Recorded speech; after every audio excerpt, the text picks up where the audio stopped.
తిరుపతి లడ్డు వివాదం ఎక్కడి నుండి ఎక్కడికి వెళ్ళింది అనేటటువంటిది మనం క్లియర్ కట్గా చూసామన్నమాట. కోసేపేమో జగన్మోహన్ రెడ్డి చేశారని, కోసేపేమో ఇంకెవరో చేశారు అనేటటువంటి వార్తలు అయితే గట్టిగా వినపడుతున్నాయి అనమాట. సో చాలా మంది జగనే చేసిండు, అందులో 100% డౌట్ లేదు అనేటటువంటిది మాట్లాడుతున్నారు అనమాట. నిన్న మన ఖమ్మం జిల్లాలో తిరుపతి లడ్డూలో పొగాకు రావడం జరిగింది, గుట్కా రావడం జరిగింది అనమాట. మరి ఇదేవుడు చేసిండు, జగన్మోహన్ రెడ్డి చేసిండా అనేద్దామా? ఒకటి మీద దోసేయటం ఎంతలోకి, ఒకటి అంటం ఎంతలోకి, చిట్టికలో పని అనమాట. నోరుంది కదా వాగటం అయితే చాలా ఈజీ, కానీ ప్రూఫ్స్తో మాట్లాడేవాడే అసలైనటువంటి నాయకుడు అవుతాడు. ప్రూఫ్స్తో మనం ముందుకు వచ్చి మనకి నిరూపించేటటువంటి వాడే అసలైనటువంటి నిజాయితీ పరుడవుతాడు అనమాట. పవన్ కళ్యాణ్ గారి గురించి నేను నిజంగా మాట్లాడాలి, ఆయన అభిమానిగా, ఆయన డిప్యూటీ సీఎం అవ్వాలి అని చెప్పి కోరుకున్న వ్యక్తిగా మాట్లాడుతున్నా. నన్నేదో యాంటీ జన సైనిక్ చేసేమాకండి. ముఖ్యంగా ఆయన నిన్న మాట్లాడినటువంటి స్పీచ్ వినండి. అపవిత్రం ఒక చర్చి మీద జరిగిన, ఒక మస్జిద్ మీద జరిగిన దేశం అల్లకల్లోలం చేసేస్తారు. విన్నారు కదా ఏం చెప్తుండో? క్రైస్తవులే చాతైనోళ్ళు, ముస్లింలే చాతైనోళ్ళు, హిందువులు చాతకాని వల్ల ఇదెక్కడి వ్యవహారం అనమాట. సార్ మీరు రెచ్చగొట్టేటటువంటి స్పీచ్లు ఎందుకు ఇస్తున్నారు? ఇప్పుడు క్రైస్తవుల టాపిక్ తేవాల్సిన అవసరమే లేదు, ముస్లింల టాపిక్ తేవాల్సిన అవసరమే లేదు. మీరు అధికారంలో ఉన్నారు, అర్థమవుతుందా? మీరు ఒక డిప్యూటీ సీఎం అనమాట. మీరు ప్రతిపక్షంలో ఉన్నప్పుడు అరిచి, అధికారంలో ఉన్నప్పుడు అరిచి ఎలా చేస్తే ఎలా? ఇంకేందో దీక్ష అంట. ఈ దీక్ష నాకు అర్థం కావట్లా, కానీ దీక్ష చేయడం వల్ల ఏంది లాభం? ఓకే, దీక్ష చేయడం వల్ల ఆ వెంకన్న స్వామి క్షమిస్తానేమో. నిజంగా వెంకన్న స్వామి క్షమించాలన్నా, ఆ వెంకన్న స్వామి శాంతి పడాలన్నా, ఆయన ఆనందించాలన్నా చేయాల్సింది ఏంటి?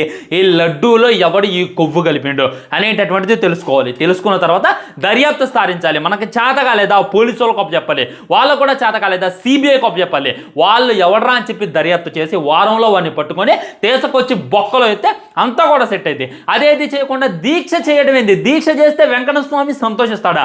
ఒకసారి లాజిక్గా ఆలోచించండి. మీరు ఒక డిప్యూటీ సీఎం సార్, మీరు ప్రతిపక్షాలని అప్పుడు ఉన్నటువంటి ప్రశ్నించారనమాట. ఇప్పుడు ఏమైంది ఆ ఊపు? ఒకప్పుడు రోడ్డు మీద పడుకున్నారు, ఇప్పుడు ఏమైంది ఆ ఊపు?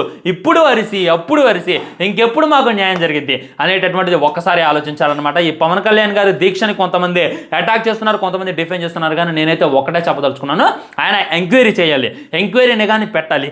ఎవడు ఆ లడ్డూలు కొవ్వు కలిపిండు, ఎవడు ఆ లడ్డూని కల్తీ చేసిండు అనేటటువంటిది చేయాలి. అదంతా వదిలిపెట్టి ఈ విధంగా దీక్ష చేయడం వల్ల ఆయన చాలా మంది ట్రోల్ అవుతున్నారు అనమాట. ఆయన నమ్మకం కూడా చాలా మంది కోల్పోతున్నారు అనేటటువంటిది సాడ్ రియాలిటీ ఫ్రెండ్స్. దీని మీద మీ కామెంట్ ఏంటి అనేటటువంటిది తెలియజేయండి. ఫస్ట్ టైం బాధగా అనిపించింది అనమాట. అదే ఈ ప్లేస్లో జగన్మోహన్ రెడ్డి గారు ఉండి ఉంటే, లడ్డూలో కల్తీ జరిగి ఉంటే, పవన్ కళ్యాణ్ గారి రియాక్షన్ ఏ విధంగా ఉండేది?